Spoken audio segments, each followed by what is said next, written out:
معلش بچم من رفتم. بچه جان نغز مونه من رفتم. نوروز جان بچم یک لحظه ممکن. بابا نوروز جان یک 2000 سومانه قرض میدادی بچم. قرض؟ خیلی ضرور دارم. معلش خب زنک؟ لبه مرده هم پولایی که اون روز دادم هم مارته. خوب است منم مرده.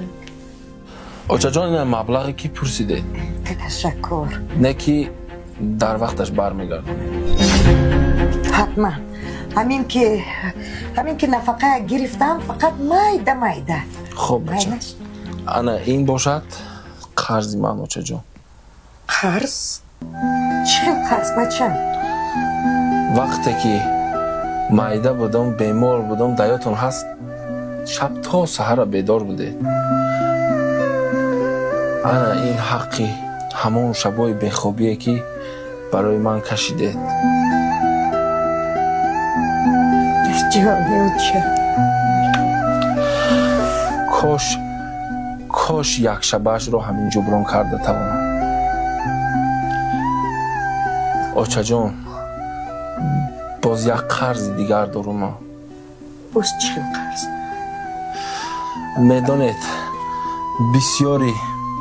بسیاری فرزندا برای یک جمله را گفتن شرم میکنن. چیکار؟ کدام جمله؟ من شما رو دوست میدارم مادر جان.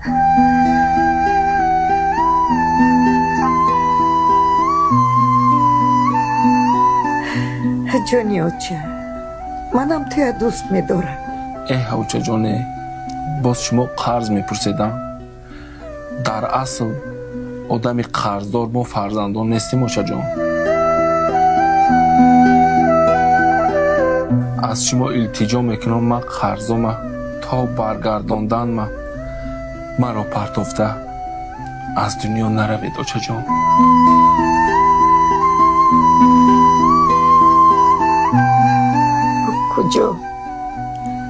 کجا من توی تنها مونده میرم؟ کجا؟